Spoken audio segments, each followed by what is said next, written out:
বিড়ালের বৈঠক। আজকের পর্ব বিড়ালের বৈঠক। পিউ আর মিঠুর গপ্প। পিউ: কী রে মিঠু, মুখটা কেন হাঁড়িপানা তোর আজ? সকাল থেকে দেখছি শুধু করিস না তো কাজ। দুধের বাটি সাবার করলি, মাছটা গেল কই? গিন্নি মাছ ঝেঁটা হাতে করবে লঙ্কা দই। মিঠু: থাম তো দেখি, কাজ কি শুধু ইঁদুর ধরা ভাই? শান্তিমতো সোফার কোণে ঘুমোনো কি দায়? মাছটা ছিল বড্ড কাঁটা, পেটে আমার সয় না। নরম মাংস ছাড়া কি আর আভিজাত্য রয় না? পিউ: আভিজাত্য? হা হা, ওরে শোনে রে কেলো ভূত, কালকে যখন তাড়া খেলো হয়েছিল খুব দুধ।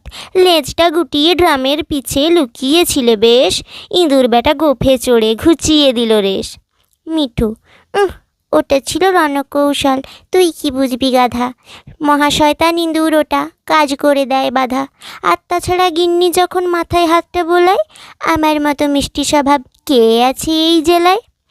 পিউ: মিষ্টি স্বভাব? মিথ্যে কথা, নখ চুলচিয়ে থাকিস। অচেনা কেউ এলেই কেন পিঠটা ধনুক রাখিস?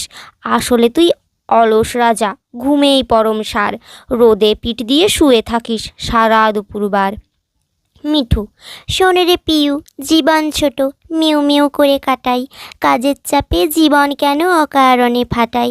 একটু আদর, একটু সোহাগ, বাটি ভর্তি দুধ, বিড়াল জন্মে এর চেয়ে আর আছে কি বড় সুখ? বিড়ালদের কাছে কাজ মানেই আলসেমি, আর আভিজাত্য মানেই দুধ ভাতের নিশ্চয়তা, তাই নয় কি?